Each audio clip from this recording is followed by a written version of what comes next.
Victoria, how are you? Not too bad. How are you? I'm good. So you are at home at the moment. I am. That makes it much more convenient. It does. However, I literally just like 10 minutes ago, they started some work on outside of the apartment building I'm in. That's And so okay. there's noise. There's no, I tried like living room, my bedroom. Unfortunately, it's all throughout it's really bad. Let me know if we need to reschedule. I don't think it's that big of a problem. It adds to the authenticity of the call. I Okay. just had a joke. I Oh, mean, so cute as my gray hair. I wasn't expecting I was going to be on video today. I was thinking this is a podcast, voice only. you look good. Don't worry. It looks fine. I didn't even notice any gray hair. Well, I'm blind, so it helps. But It no, helps a lot. I'm now staring at myself on the screen. I'm like, ugh. It's like a mirror image. So thank you so much for making time. I appreciate it. Let's start with you speaking to all these leaders across America. Mhm. What are they feeling? What's the issues right now? The main issues right now is around, well, actually, I should say there's a couple. Yeah. So, I spend a significant amount of time talking to HR executives, and so they're very concerned about their workforce and their Yes. people. And it's, ensuring their safety in the return to the workplace, physical Yeah. workplace, but also, from a mental health standpoint and burnout. It's really interesting. One CHRO said to me that they surveyed their all of their employees, very high level of response rate. Within it, 97% of the employees said that they had trust and faith in the leadership to move them forward. Wow, that's pretty good. Fantastic. Yet, when they asked a question around how confident did they feel about the return to the physical workplace, 44% of them said they had trust and confidence. So, what's keeping them up at night is figuring out how do we return people, certainly the essential workers or requirements to sit within a physical work space versus the needs and wants of their employees, with, quite frankly, the realities, that COVID has created around the impact to revenue, structural cost transformation, and then on others who thought, hey, our culture and the engagement we have is about being 100% in the workplace, realizing we've been working pretty effectively these last number of months, so recognizing that there's probably a view to a new normal going forward. So I'm going to ask a bit of a left field question here, right? And I'm going to put it out there because I think you're the right person for this. How is this impacting mothers who are going back home, no national childcare? We spent 30 years trying to get out of the homes, and now we're going back. I mean, there must be some kind of dichotomy in the way male professionals and female professionals are handling this and the demands on them. Yeah, absolutely. And we've at IBM actually done some surveying around this, and I also being very involved in just broad diversity inclusion initiatives and conversation. McKinsey, Catalyst, there are a whole bunch of groups have done some additional data collection. The expectation is that this is actually going to put many women significantly behind. Yes. From a career journey perspective. Like we see this in most organizations, not IBM specifically, but not unique either, for IBM. For example, we have an associates program, entry-level consulting. You come in, we've been very good over the last number of years to, bring in 50 to 55% typically women in those programs. And then once they progress within a couple of levels beyond that into the leadership roles, there's a decline. And, and trying to figure out what that is and talking to, many clients, we see the same.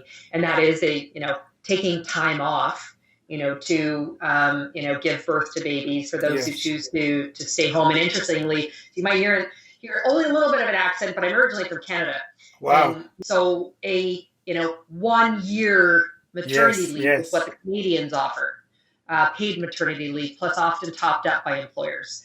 So when you look in certain, geographies around the world where the, maternity or paternity benefits are longer, there's an impact. But certainly for women, when you talk about this now, there's an impact that it's projected that women, sort of at that, junior to mid-level will be put back a year in their career or more as a result of, the fact that they're generally more likely to be the ones who are picking up the duties from a home perspective. Now that said, I'm talking to many male Yes. A couple of colleagues and clients who are, in the same boat, and they're sharing the responsibility equally. But it's a big challenge, and there's no separation for sure. So I mean, that's why, of course, you're seeing all these pop up of these, pod schooling and whatever, just to enable people to continue to be able to work. And do you feel that companies now are just trying to survive, and you can't blame them? There's a collapse in consumer demand. There's all these costs attached with dealing with COVID and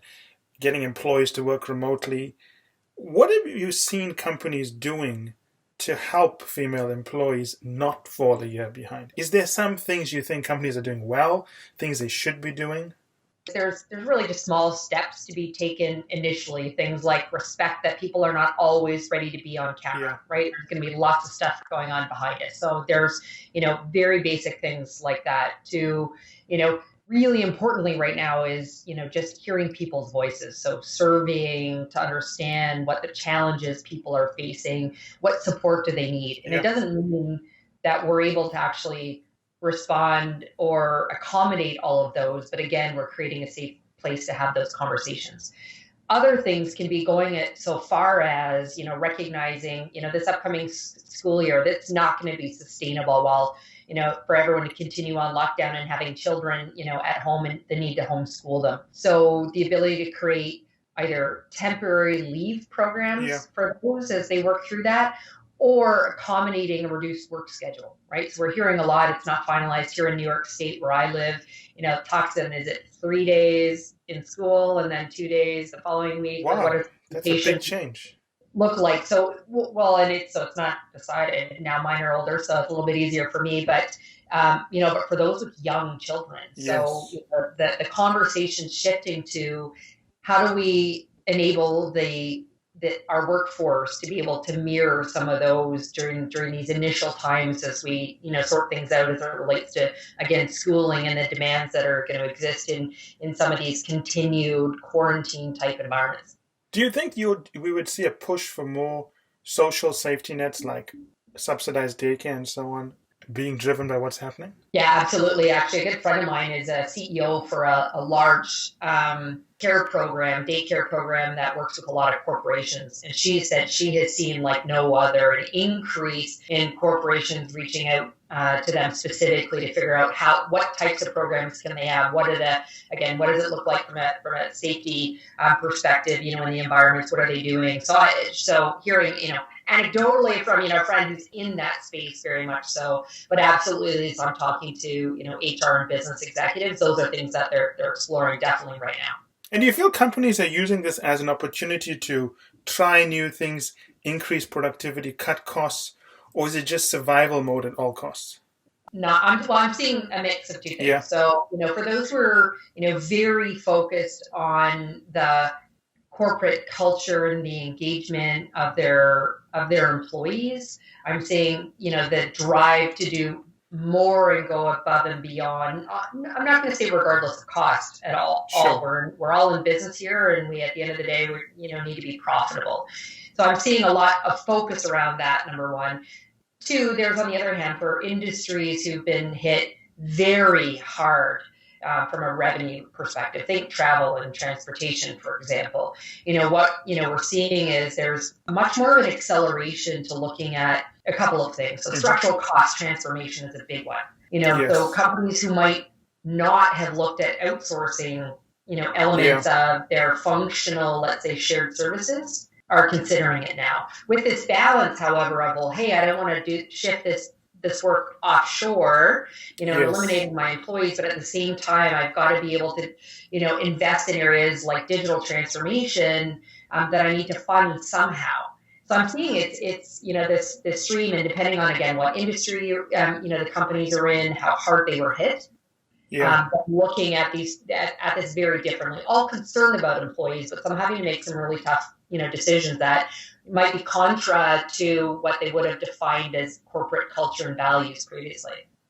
Yes. So let's just step back for a second, right? You lead IBM's HR transformation practice across North America.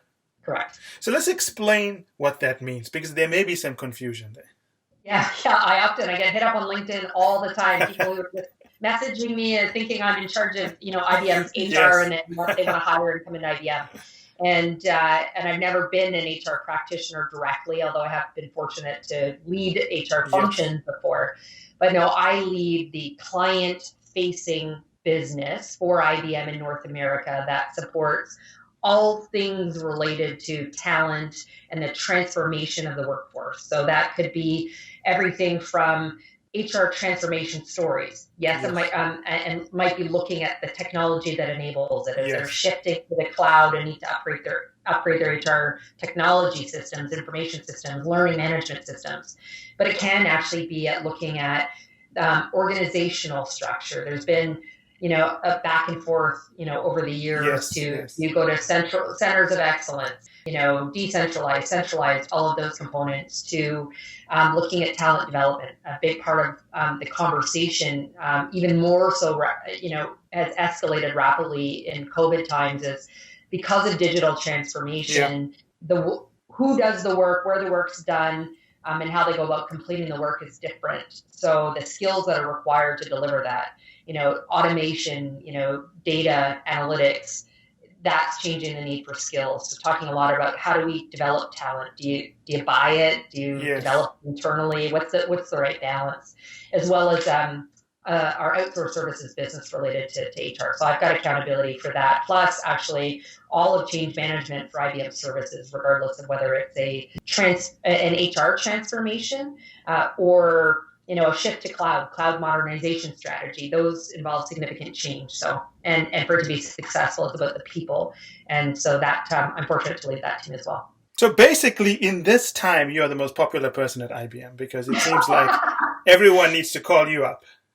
Yes, exactly. It's, I've had to prepare my family for, regular weekends of work. I even looking at contact tracing solutions, which is about the people. Wow. And I spent, much of the last number of months, working extremely long days, but I love what I do. So your work is very interesting because you've got so many areas that touch across into HR. So if you are talking to the CEO or the HR leader of, let's say, a bank, whatever the client is, how do you help them understand what is their most pressing HR issue? Well, it all starts, and it's interesting, and this is where, I talk to my team consistently and others within our organization. Our software team might want to go in and have a conversation, and I say, whoa, stop. Yes. We have no idea what challenge we're solving for. One, what's the strategy of the organization? Great, yeah. The pain point. So let's have that conversation first, and then we'll figure out what solutions come behind that. And, it always starts, and our head of services for IBM globally, talks about our advisory business being the tip of the spear. Mm-hmm. And I completely believe that. So the conversation starts with understanding not just and this is really important, it's not just the HR's strategy. Yes. Right? It needs to be aligned to what is the overall organization, down to the line of business. What is their strategy for the next 3 to 5 years? What are their plans associated with that? And then bring it down to have a conversation around from a workforce perspective.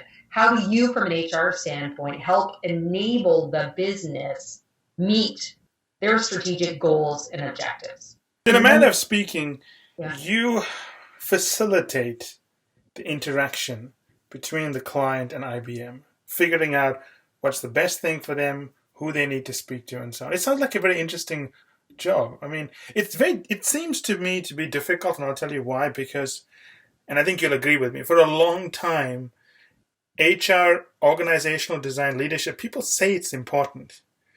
But if you look at how they spend money, they really want the new and fanciest digital tool until COVID came along. Do you feel that COVID could be that tipping point where people now start treating this as an executive issue, reporting directly to the CEO, like the way digital over the last few years became that kind of dialogue?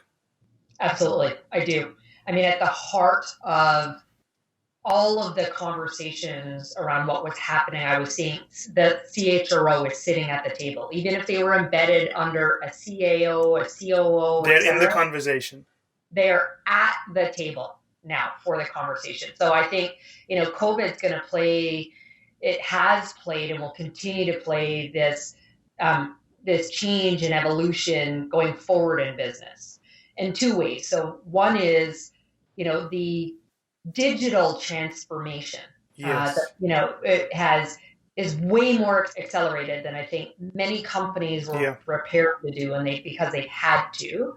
But also this view of the workforce, recognizing that work, again, as I said earlier, like work can get done, by different people in different locations. And Yes. still, you know what? We're engaged, we're communicating with one another, in B2B sales, we're still selling, in this environment. So there's a big look at, workforce optimization right now. Yes. Who's doing the work? Where is it getting done? And how do you keep people engaged? What tools to use, however, to ensure collaboration, et cetera. I think all of this has actually now been driven because of COVID. Not that the conversation wasn't occurring before, but it's at the forefront now. So this is a crisis, and we always say never let a crisis go to waste. So how do companies use this to become better, more productive, better able to respond to customers? Are you seeing some best practices out there? Yeah, it's interesting. I'm seeing a couple of things. I'm seeing, sadly, for those organizations who have had to furlough employees, Yes. or go through formal restructuring and layoffs, business will come back, and Yeah. so it's giving them the opportunity to look much more strategically at their workforce and who they're going to bring back, and how do I balance that, with, again, the skills that are required to drive things forward. Yes. So they're looking very much at that. Again, that whole, build versus buy, versus automate the bot. Yes. So all of that. So it's giving them an opportunity to look much more strategically at how they're going to rebuild with the workforce, and what tools and support, they need to do that. And then on the other hand, we've seen, companies and clients or industry that were fortunate and benefited from this, right? And had to rapidly accelerate. You think, the Amazons of the world who were, adding 100,000 delivery, folks. And so what does the strategy look like to, adopt and address that kind of acceleration? Yes. Or for those who were already quite strong, but then had to, accelerate. Again, I talk about digital transformation, but just enablement. I mean, we all expect a consumer grade experience. Yeah. Employees, as I talk to CHROs, like that's the expectation. So, how do we drive towards that? So again, what was, kind of a HR tends to be, in terms of our investment in people, often, tends to, come to the, the bottom, and one of the first things you'll hear HR executives talk about that gets cut, right? Learning and knowledge development. Seeing that now as a result of this, very much coming to the forefront. So let's, zoom in a little bit here, right? My mom recently came onto WhatsApp at the great age of 68. It took her about 6 months of trial and error to get there, right? My point is, you've got employees who are going through one of the biggest dislocations in terms of the rate of learning they have to go through to go digital.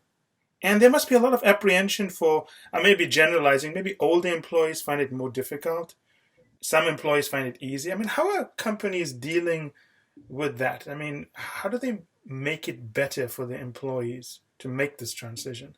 Yeah, so there's quite a bit of investment that needs to be, done on this front. I think lots of companies have, accelerated their use of video, technology, one, collaboration tools, whether it's, Slack or whatever. But there needs to be quite a bit of investment. I think if I go to the change management team that I lead, a big part of it is around understanding companies and their workforce's ability to adopt and adapt to that change, right? So their capability to transform. So there needs to be a lot of work that gets done up front. So whether it's virtual lunch and learn type sessions, just video on demand replay at their leisure outside of, the calls that they're back to back to back on, to learn how to use tools like a mural, right? So we spend a lot of time, going through as we're evaluating, the challenges that clients face in transformation, design thinking. Well, that's typically done face-to-face in the environment. I don't know if you've ever been through it. Stickies all over the place, right? And so, we've moved to, we used it previously, but now all of that has to be done, virtually. And so Mural, well, don't expect that someone's going to log into, the application just because you've given them a license to it now to understand how to use it and use it effectively. Or even Slack, right? There's multiple channels in terms of how do you use that. So there's a lot of enablement that needs to go into that, not just the procurement of licenses for tools to allow them to work. And how have companies done this? I mean, I'm guessing they didn't have a library of content teaching you how to do design virtually. So there must have been this massive ramping up, like a Netflix studio running somewhere, producing training programs. Is that really how they did it? Or do they always have this training and it's just a function of no one ever used it before? I think it's a bit of both. So I think often there were materials made available, but they were used to be delivered in classroom settings. Maybe not some of the online tools per se. But what we've seen is, an increase in terms of, the off-the-shelf training for applicability specifically to their unique environment has changed. And, there's the challenges become more adopting to the different learning styles. So again, the content typically has existed, but, putting it in a multitude of formats which speak to the different learners. So I personally don't want to watch videos, right? I'm the type of learner, just tell me, here's the 5 things I need to know, how to get to it. Okay, got it. But for others, they are very visual. So making sure that there's, interactive content to keep them engaged and help them with the learning process. So I've seen this hybrid between it existed, but making it relevant for the situation, or things that were delivered in classroom sessions now being, need to be brought, and again, speaking to the different learning types. And then the other would be actually just, leveraging, there's not enough time, to do the individual development themselves, so creating ecosystems in which the learning materials can be shared. Right? So IBM for IBM, I mean, it's great working for a company that tests on itself, quite frankly. Even our own transformation journey from an HR perspective, a lot of it we iterated on ourselves before it actually became a commercial asset we might have been out there selling. And so even for ourselves, we had 99% of our workforce, working remotely within 10 days. Wow, 99%. Yeah, 99% in 10 days. That's impressive. And, the 1% that didn't was because we have some clients we support who didn't allow work from home. Or we had some that were essential in some key data centers or wherever that would need to go in. But we're a business-to-business company. And so I shudder to know what our travel costs were on an annual basis. So I'm used to hopping on a plane and going to have conversations. And so we needed to shift. So a lot of our work is done for North America and offshore locations, and in India and the Philippines or in Europe. In Krakow, we have a big location. So learning how to allow our North American clients interact with the team who's actually going to be delivering them, having the opportunity to see. So we had to build for ourselves a way of doing a virtual operational center, meet and greet.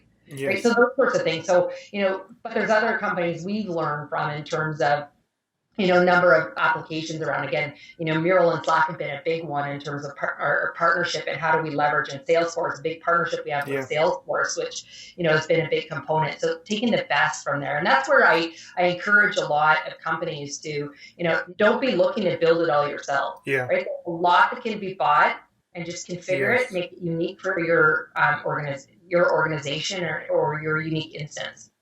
And do you feel companies are pausing and hoping this will pass, or do you feel that there's maybe an inflection point whereby people are now saying, we're going to do deals online? we're going to make big decisions online. We're not waiting for this to pass. How do you think that's happening? Is it a wait and see, or is the change real? It early on, it was first quarter in of this, it was a wait and see. I'll tell you, we were lined up for many large transformational projects. Things were like, let's just hang tight for now. And I saw a lot of things kind of push to the right, but then all of a sudden, I think as people realized, like, there's a lot we don't know right now. Yes. And there's going to be a second wave of this, so addressing for it. So at that point, that's when I saw companies sort of shift back to the new normal, and some things be accelerated. I thought initially that, okay, maybe we're going to see, I part of the business I lead is a large, outsourcing business, HR, recruitment. I thought we're going to see people wait on that. Yes. I've actually seen an acceleration. My finance, accounting, procurement colleagues, these shared services functions within organizations, I've actually seen it rapidly increase. Again, structural cost transformation. How am I going to transform? How can I fund the innovation? Yes. Looking at doing things differently. So I've actually seen a complete acceleration of that, and all being done virtually.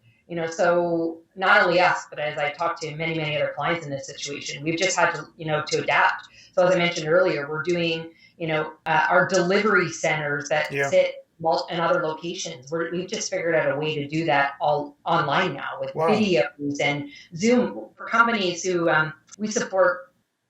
Many of them where we would do, quarterly or biannual, business reviews. And a big part of that is seeing the team. And I have to tell you, for those who sit, I've spent, I don't know how many trips to India I've spent, over, my career with teams there who often feel disjointed from, core group.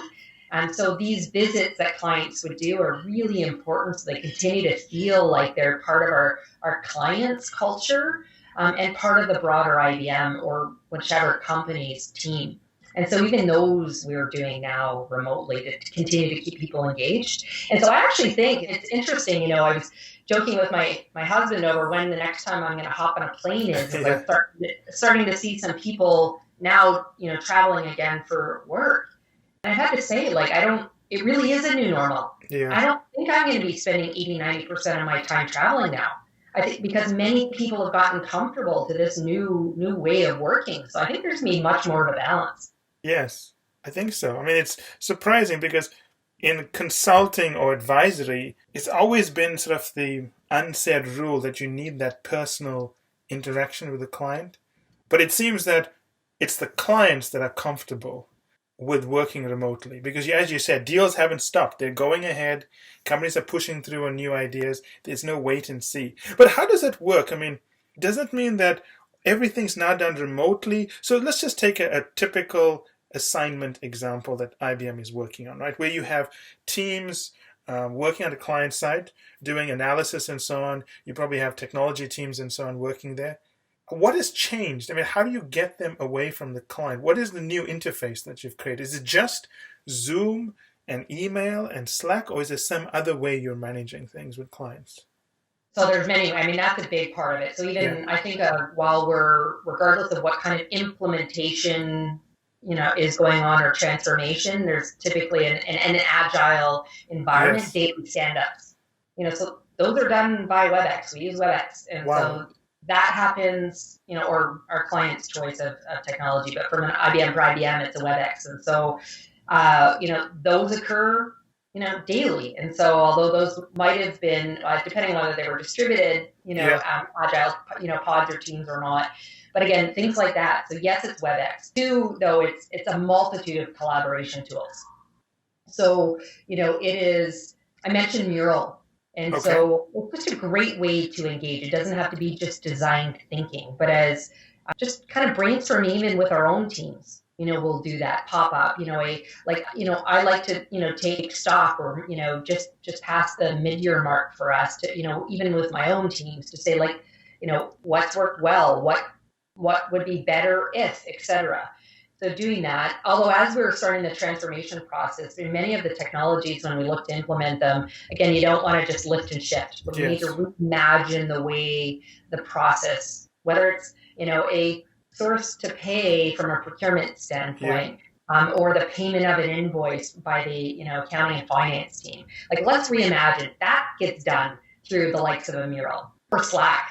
It's interesting now as I talk to many people, or Microsoft Teams, or whatever the tool is that are being used by our clients. But now it's like, don't even send me an email. They're like, if you want me, it's like they want the real time collaborative tool. Yeah. So Slack me, text me, to get immediate response actually tends to be the way to go. But the other thing I'd state as well is that there's significant more time required. And I think this is why, there's a level of exhaustion that we're hearing not only from our colleagues, but from, as I'm talking to clients about, their employees as well, that occurs when working remotely. And that's because there's so much more time that needs to be invested in, particularly if you're in a sales or consulting standpoint, to work to build the, that relationship remotely. It hasn't changed. People do business with people they like and they trust. Absolutely. And want to do business with. So, to do that without the opportunity to go and sit down and break bread together with someone for a meal, or, go out for that afternoon, coffee or after work beverage, like you're having to do that through more time on the Zooms or the WebEx to, pull that, out. Yes. You have no opportunity to read body language. So it's, you're, trying to do that. You're so intently aware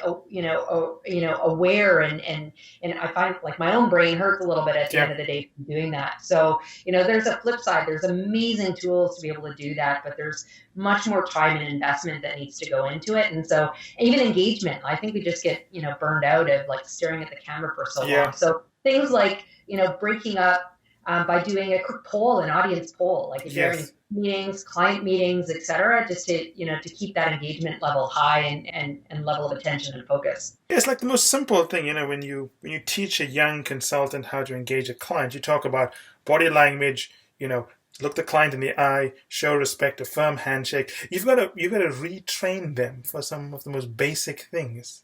And we don't understand how much effort is required to do that because the entire medium of communication has changed. Yeah, absolutely. So let's switch gears a little bit here, right? Sure. Let's talk about diversity and inclusion, because if you're not hiring, how do you get more diversity? So how are companies handling this? I mean, is it now taking a back seat because it's not the most pressing concern to keep a company going in the next 6 months? Or are we seeing some innovation in terms of how to keep it in front? But what's happening? I mean, what are you seeing happening in the market? So the level client conversation around this has just ratcheted tremendously over the last number of months, as you can imagine, given all that we're seeing and here in the U.S. in particular around systematic racism and the Black Lives Matter conversation. Yes. And so what I'm seeing is there's not a back burner to this. Okay, that's good.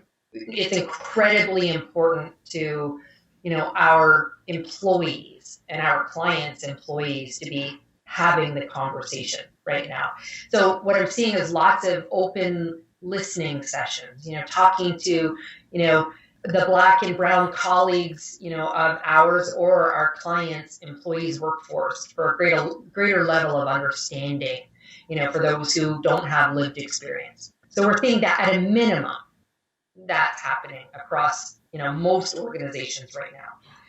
But then secondarily, there is some planning for the future. Yeah. So yes, many have had to furlough or lay off employees. So, they're not in a position to be hiring diverse talent right now, but there are strategies for when business returns over what that looks like, but also what's happening internally. So there's much more, look right now at what does our baseline look like, right? The data that, resides, inside our systems around our people. What's interesting is, so gender is typically the only thing that's reported. So, it's, and the rest is self-disclosed, right, and optional. But what I'm seeing as a drive to get to much cleaner data and just understanding what the diversity looks like, within the company, and understand, like, I mean, yeah, you can't manage what you can't measure, as they say, right? So at least understanding that. But to other things like mentorship programs, Mm-hmm. creating, understanding who the high potential, diverse candidates are, providing them the tools and the education and the advocacy and support, Yes. so that as things and roles open up and people are able to move forward, that we have a pipeline within, right? It's also some investment in the education of all of the diverse workforce as well, not just talking about progression to more senior levels within the organization, but the ability to move them across and recognizing that. It's interesting, to see the stats, and I don't remember off the top of my head right now, just around the number of CDO, Chief Diversity Officer, roles that have been, created, or the fact that they're moving them actually in terms of where they sit in the organization now. So that, again, there's a voice at the table. It needs to be a top-down approach, right? Yes. I mean, we all know why diversity matters, but if you don't have a leadership that is deeply, embedded in understanding that importance and holding the other leaders accountable to it, it's not going to be, successful. So it's really interesting to see, where it sits at the table, and the fact that it might not have existed formally before, but there's much more formalization around the roles and the strategies associated with it now. So you get a sense that this time it's different, or there's more sense of urgency, or do you feel that it is just a continuation of the urgency that existed? I don't think the urgency was there before, to be honest. Maybe, sorry, I shouldn't say that. For some organizations, most definitely, like they understood there's a challenge within their organizations and there was urgency. Holistically, I'm going to say I don't feel that the urgency was there. This, maybe this is an intuitive statement as I say this, but this one really feels different. Yes. Yeah. And do you feel that, do you feel that and so there is urgency right now. And I think, this one, it's going to take time to change. It takes time to change, period. But I'm seeing more people engaged in the conversation and doing, and, listening, number one, but also doing things that make them uncomfortable. I listened to this one professor talk, Black woman, and I loved her expression. She talked, that there's a difference between allyship and what she called co-conspiratorship. I think John Lewis, I listened to his words read, at his memorial, his funeral, and he talked about getting into good trouble. And that's what, the co-conspiratorship is, getting into good trouble because we need to. And I'm hearing business leaders talking in that way now, which is why I think there's going to be a change or a commitment to change and take, really demonstrable steps to move things forward. That's interesting. And do you feel that this will be sustainable? Because we seem to go through these waves. There's a lot of talk, a lot of adverts, and then it just clicks and disappears because there's another crisis that comes up. I mean, maybe a better question is, how do we sustain this? Yeah, that's a really good question, because the fact is it can't or won't be sustained if there's not a number of things. So I talked about the, leadership commitment, to this, and just understanding that why diversity matters, right? So, I mean, there's data to prove not only a higher engagement, just, for, colleagues who feel like they actually belong, but the data supports that they're actually more productive, they're greater problem solvers and innovators. Like, there's no doubt about the fact that there's a strong business case to be made to do this, not just because it's the right thing to do. So, ensuring the leadership understands that, number one. Two, it can't just be, and I've already had, clients or others reach out and say, well, what kind of technology can I put in to help with my sourcing strategies around hiring new people? Well, so that's the short-term solution. The fact is, you need leadership committed to it. You need them educated. They need to understand that they have biases. And there's unconscious bias. And so educating them around those biases. You're not eliminating them right now, right? You're educating them around the biases. and then creating policy and procedure, plus, and then you enable it with technology. You need to have all of those along that entire continuum, or it's not going to stick. Right? You can go and hire, the 50% plus diverse candidates. You can ensure that the slate that gets presented to the hiring manager is diverse. But if they're not committed to it, and understanding, by the way, so there's data that shows that women, we were talking earlier about women in the workforce, but women typically will not, apply for a more senior role if they don't believe that they meet 9 or 10 out of the 10 skills requirements that are asked for. Whereas men will do it on average when they only meet 6 or 7. Across other visible minorities, this is just specifically, data around women. Yeah. And so what it means from a leadership perspective is, we need, as leaders, need to make a commitment to hire diverse talent. Now, I'm not saying it's not a trade-off, by the way, for performance. Like, let me be clear, this is not tokenism. Yes. Right? It's about finding the right people. Right, but hiring people. So, I, as a leader, will say, I'm going to hire a diverse, high-potential candidate that doesn't meet all the criteria. They've got potential, they've got values and culture fit, etc. I, as a leader, am going to work to bridge the gap in those 2 or 3 requisite skills that might have been missing out of that list of 10. Right? So those are the things that need to be done to ensure that this isn't short-term. Now, I like what you're saying here. What you're saying is actually very important, because one of the big cop-outs, I think, of leadership is they always say, we just can't find the people. So they push the problem down the pipeline. What you're saying, and I agree with this, not everyone's going to be ready.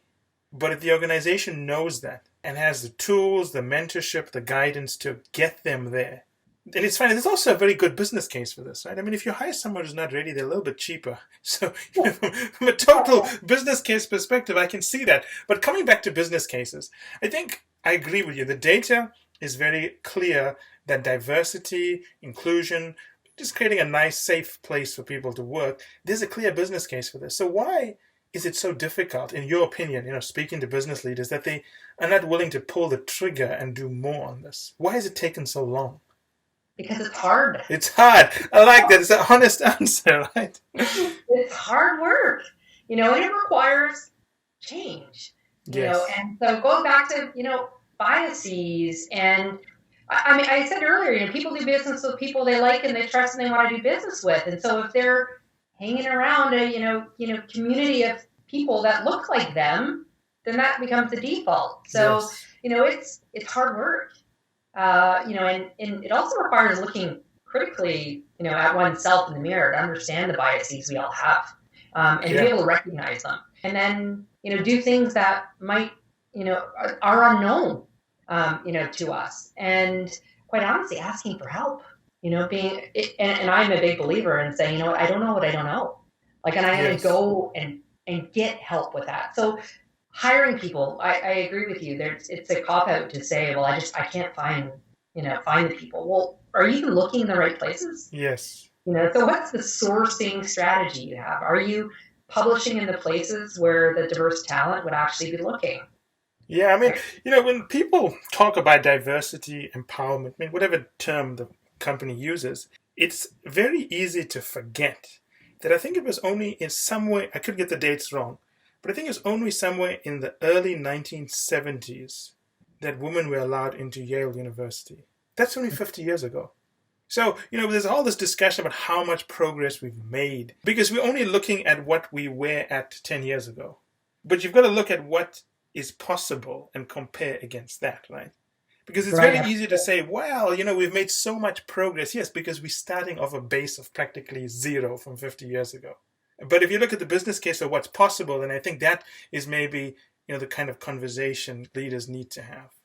Right. As opposed to, let's get an award because we, increased our minority workforce from 1% to 3%, which is, a whopping greater than 100% increase. But anyway, let's talk a little bit about you. You've got a very interesting background. You were CEO at the age of 24. Tell me about that.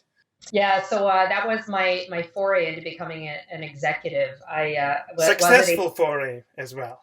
Pardon me? It was a successful foray. It was, actually. I'll say it sort of set me up career-wise. So I What's interesting is actually my childhood dream and into my early adulthood was actually to be a lawyer. A And lawyer.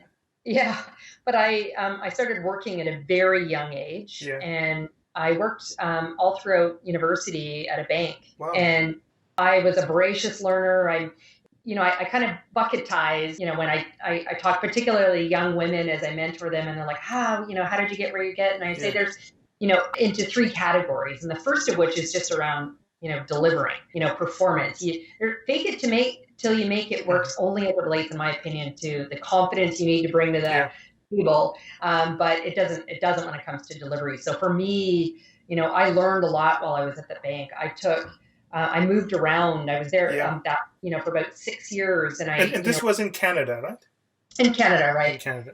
And and so I moved around from sales and service and tech and into the retail side and lending side at the bank, and gained a ton of experience. And it was because of that experience I was recruited out of the organization to go and be COO. Actually, not CEO. The CEO came later in my career, but COO for a privately held outsourcing organization. And I was a new mother. I think my son was only a few months old at that point. And so there were a whole bunch of elements that I was, wavering with. And so one is, it was a stretch role for me. I had to learn how to bridge the experience I'd had, running operations within a banking environment to now an outsourced organization where I led almost all functional areas of the business and became very client facing from a sales marketing perspective, which wasn't something I had needed to do previously. I also needed to get comfortable in my discomfort. I talk a lot about that around that change will not come without some fear of that unknown. Yeah. So I'm guessing the bank was a multi-billion-dollar giant, and the outsourcer was a lot smaller than them. So you have a baby, big risk. I mean, you're leaving a potentially lucrative path in a very stable company. Canadian banks are the most stable in the world. How do you make that decision? Is it easy to make? No, not at all. Actually, I remember a colleague of mine. She's like, Victoria, why are you leaving? At the time I was managing the discount brokerage call center operations for this one organization, which meant we shouldered the market. So we had pretty decent hours, whereas I'd been in the contact center on the retail side previously, which are 24/7. So she's like, we've got good hours, the compensation, benefits are all good. It's relatively low stress. Why are you leaving? And I remember saying to her, I'm like, Cherise, that's exactly why I'm leaving.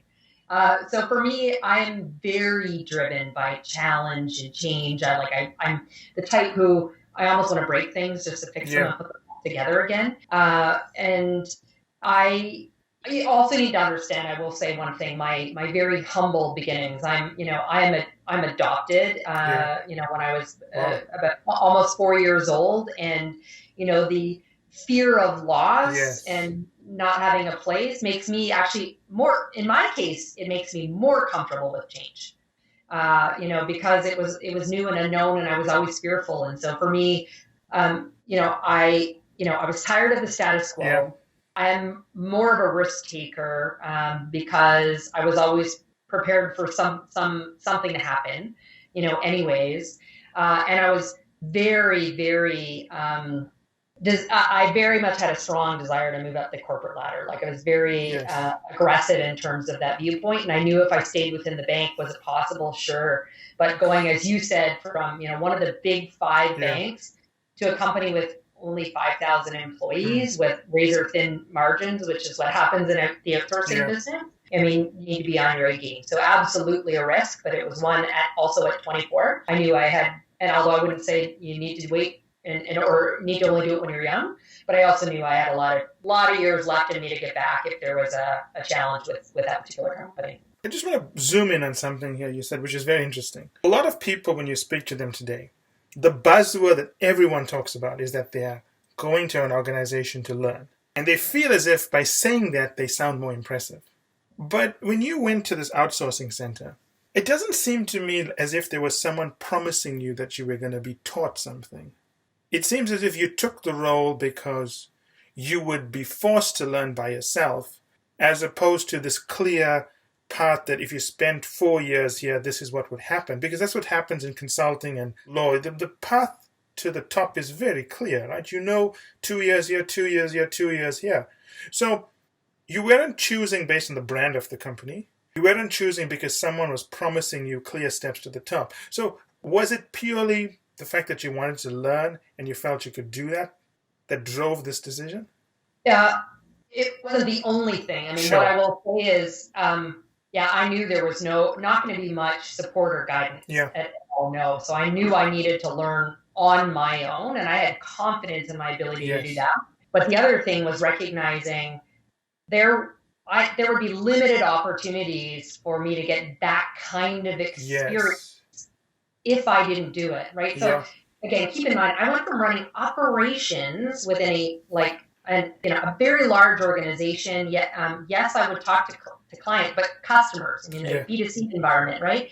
To where else could I step into? All of a sudden, I have sales, marketing, not operations clearly, but quality, finance. Like, I couldn't have learned that unless I spent, to your point, 2 years doing this. I mean, I hope to, go, cross-function to learn, another 2 years in leading HR, leading finance, etc. That was, I knew it was going to be the best training ground for me and to set me up from a career perspective and with a ton of choice from there. So you're a little bit like a trader. You valued the opportunity and the uncertainty. Whereas a lot of people just say, well, I'm joining a big brand. What can go wrong? But a lot of things can go wrong if you don't have the drive to keep on learning, right? So you stayed with the outsourcing company, and what happened after that? Well, so here's where there's a time actually in terms of a trade-off in terms of values I will share actually. So I actually made the decision to leave there much sooner than I would have planned to, because sadly I discovered some fraud that existed within the organization and one of the owners. And, my boss, our CEO, was not prepared to, quite frankly, to buy him out, which would have been right. But I'm not prepared for my name and my reputation to be on the line here. Mm-hmm. So I made the decision to quit, and I actually quit without a job to go to. Wow. Which was very bold, given that, I was, quite young and, it's still newish, mother or planning for my next one, particularly at that point. So, that was bold, but I learned a number of things in a couple of years that I was with them around the relationship side of things. So again, making the change from internal, operations, and my clients were internal to externally, and people were buying because of myself or my team and what we committed to deliver. So people buying people was a big part of it. So I understood the value of relationship and brand. So actually that's one of the other nuggets when I talked about bucketizing, things. So, performance and delivery being one of them. The second is around your personal brand, and then network and relationships you build. So I actually, learned who I didn't want to be like in that environment, and I wasn't going to be attached to it. But what I did take away from that, which I was then able, I really do think the learnings I took in that environment is what helped me in my career moving forward. As I said, the outsourcing business, people outsource to save money, right? So, the margins are much narrower than when, you're in-house and delivering. So I learned how to run a business, quite frankly. I, learned a big part of it was about performance managing, so hiring the right people, managing the performance, understanding the P&L, hiring the right, sales and client people, again, going back to, putting the right people in front who are going to engage and build relationships and rapport and that people would buy from. All of that I learned in that environment, to help me as I moved on. And I went back into big corporate from there. I've been in outsourcing business ever since, whether it was, I spent a decade in corporate travel and expense, as an outsource provider to, a competitor to the business I run for IBM prior to coming to IBM. So all outsourcing, business to business, consulting services, tech enabled. And the foundation for learning that, quite frankly, I think came from, the couple of years I spent at that organization. So you went from the outsourcing company back into a big multinational, a bank, or something different? The immediate move right from there. Oh, I actually think it might have been, I think I went to Nike. So 2019. that's a bit of it's the one. So now, when I say it, my entire career has been in outsourcing. That this still aligns. I had accountability for managing the retail relationships At Nike. in Canada. I'm Canadian, but been in and out of New York in particular, but U.S. roles. And so I went there. And then was with them for a number of years, and then went to a company that American Express ended up acquiring a number of years ago, but running, and that's where I spent kind of a foray, about 10 years in the corporate travel, corporate expense, corporate mobility world. Now, what's interesting to me is your career. You're obviously in a very senior role at IBM, doing well given what's happening and also your background. But I've never heard of someone from an outsourcing background moving into leadership roles outside of outsourcing. Typically, when you go into outsourcing, it's a very, very niche role and you move up, up, up. But you've moved into allied and adjacent areas. And was that by choice? You wanted to step out, or did the opportunities come to you? A bit of both. So I've learned, when I talk to I spend a lot of time mentoring people, not just within IBM, but outside, and involved in a number of not-for-profits and some organizations funding female founders or other startups. And as I talk to them, about it, I said, like, even if I think about recruiters or hiring managers, they tend to be fairly myopic. Often. Well, not all, but they're like, have you done this exact role for a competitor of mine, when hiring? And so I say, look, you need to build the bridge. To understand the adjacency and the skills that you gained in your last role or prior roles to the next one. So for me,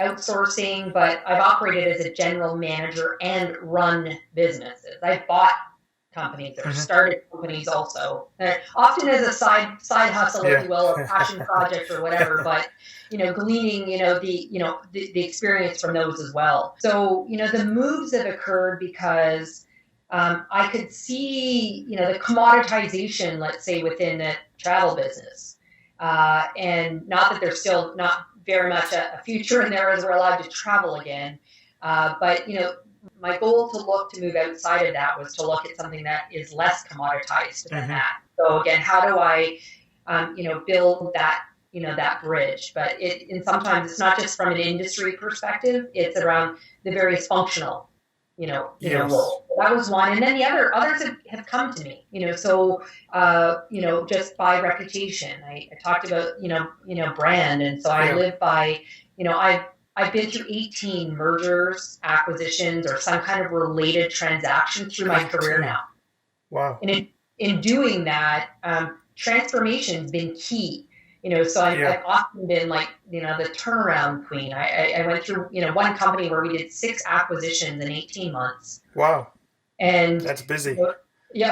So, like looking critically at, the synergy and how do we bring people in? What does the org structure need to look like, et cetera?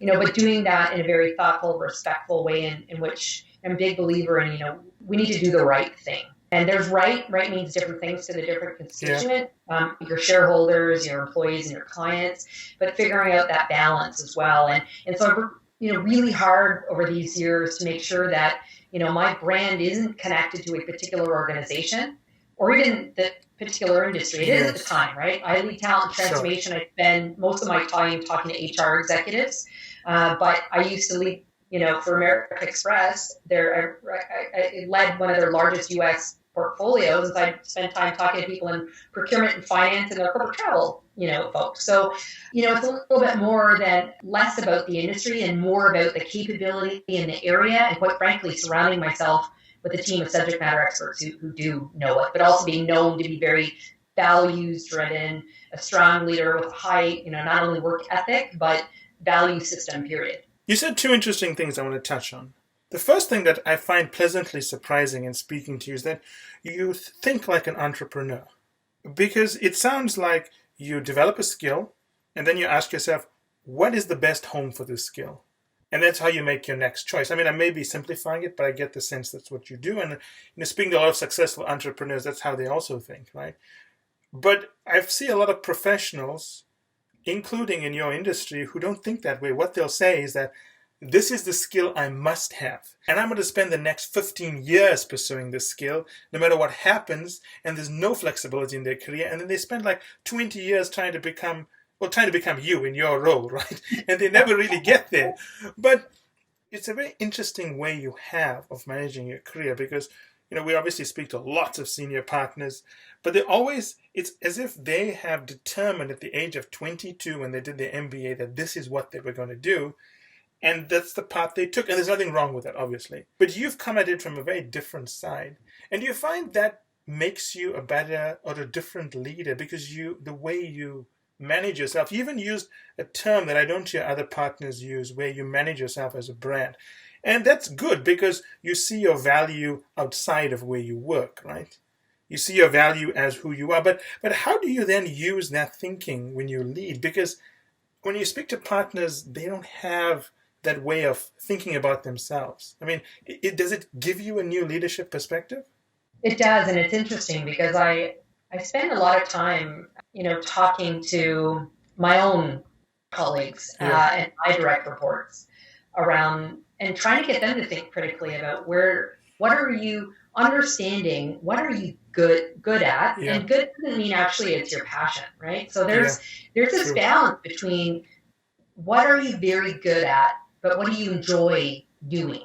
And trying to figure out how do you marry that to get to the next level. I agree with you. There's a lot of people who just think it's like this, they need to climb directly up or slightly, to the side of at an angle towards a corporate ladder. Whereas, for me, it's zigzagged all over the place. And so I'm finding more and more clients and even colleagues as I'm talking to them, thinking much more about less linear, I should say, around how they view their career. And, more and more, of course, we see, I think I was the unique one who I was turning over every, few years and changing, companies, let alone, many of our lifers at IBM had the opportunity to change roles every 2 or 3 years, maybe within IBM, and I've done it outside. And now I'm seeing more and more looking to make the shift. I had a conversation with a colleague who's in sort of business operations, which is an internally focused role, who said, "Hey, I think I actually might want to go into like consulting, like and actually talk to clients. Like, what does that look like, right?" And so I'm seeing more of a shift, and there seems to be comfort broadly, and even as I talk to particularly like the heads of talent for organizations as they're helping their colleagues just map out career paths. Like, it's interesting, even at IBM, we have this new talent framework that we've developed to make it really clear. It's a honeycomb, mind you, but it shows there's technical roles that you can go in, the delivery operational type of roles. And then there's consulting and all these, different areas that you can look at. But the fact is, here's what it takes to go across all of these different, you can move in a multitude of places within the honeycomb. It's not a ladder. But I'm seeing that conversation, happening so much, more so. And I think for me personally, it is actually what's allowed me to be where I am now. Is I've gained those skills. I'm not a, one-trick pony. I don't only know one industry. I don't only know one functional area. I know how to talk to people and how to lead others. Yeah, it's interesting because if you think about it, when people enter a workforce, they almost abdicate the responsibility for their development to the company. And they say, well, you tell me what I must do in 2 years. You tell me what I must learn. You tell me what courses to do. But what you're saying is that you've taken that responsibility on yourself to decide where you will go and what you need to get. And that's the advice you're giving people as well. And I think that makes a lot of sense. I mean, you call it the honeycomb model, but it's really about accountability, right? Take accountability for your career. Now, I want to dig a little bit deeper in what you talk about branding, being a brand, because when you hear it the first time, it doesn't compute, but then it makes obvious sense because, for example, you work at IBM and you have certain colleagues that are known for certain things. And that's their brand, right? But all you're saying here is that don't just be a brand within your company, but you can be a brand outside your company. Right. And that's people don't think about that, right? It's not something that people obviously think about. No, it's interesting. And you'll find as you talk about partnerships in particular, at IBM, they use a phrase a lot, and I've said it pretty publicly. I think we abuse the phrase eminence. We talk about eminence. Yes, eminence. Eminence is actually one of the criteria with which, when we have our associate partners who want to move to partner, it is something we look at, is their eminence. Yes. And I've had to say, in fact, I've delivered some enablement sessions around personal branding and networking and whatnot, that your brand is much more than the eminence.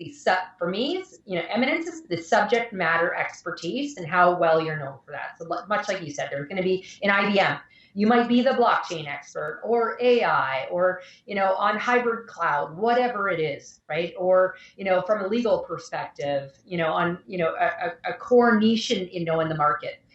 That's one very small element of it. And so there is, yes, being known internally within the individual's organization to be known for that. Who's the go-to, right? Making yourself somewhat indispensable. That's great, but you need to do that outside of the organization. Look at COVID times right now. Companies have had to make really difficult decisions about great talent. Yes. And in this case, when a manager had to say, like, it really isn't about you, we just had to make that's absolutely the case right now. So if you haven't built a brand outside of your organization, you are at risk. So that's one. Yeah. But then two, your personal brand is more than that. I mean, I've been across, industries and functional areas. And so I don't stack up that way, but I want people to know more. I want people to know that I'm transformational. And a change leader. I want people to know that I'm a high values-driven leader who embraces diversity, inclusion, right? I want people, but even then, I also want people to know, if you're going to go to my LinkedIn profile, I talk about, yes, I'm an author, I'm a speaker, I'm really involved in the, advancement of, not from a D&I perspective, not just within our organization, funding, women and underrepresented minorities in things like, I spend a lot of time in the startup world around, so female founders, et cetera. All of that's my brand, and that's who I want to be known for. At some point, I'm going to, well, actually, who knows if I don't see myself retiring, but, maybe I don't think you're going to retire. Maybe I'll just be all board work, but I am more than my role at IBM. And that's what I want people to know is, so it's important to be known within your organization, most definitely, but be known for outside of the organization for your subject matter expertise, and be known for the things that make you who you are, as a business professional, but quite frankly, the things that drive you. I mean, I bring my whole self to work every day. And if I've had a really crappy weekend, I might be grumpy on my first call until, shake it off, right? Like, and it's okay to acknowledge that. And so I'd encourage people to, authenticity in themselves and the whole parts of themselves is really important to their branding. Yeah, but I want to make this point very clear to people listening. If you are branded within your company, and let's assume you've got a great reputation for doing X, I still feel that you are putting your career into the hands of the company, because you're saying that I don't need to be well known outside of the company because the company is going to take care of me. But this is about accountability. You got to control your destiny and realize that you may not be at this company forever. You may not like what this company becomes in 2 years. And you can even leave on very amicable terms. But when that happens, you need to have set yourself up to be successful. And I don't think people think about that enough. They just feel, wow, I got into IBM, I got into Goldman Sachs, it's going to be set for life. And what you're saying is you can't really predict life. And even if nothing bad happens, you're also going to change. You want new opportunities, and you got to set yourself up for that, right? Yeah, absolutely. Even on the earlier point around the learning and where you're going, it very much is. You need to take personal accountability for your entire career.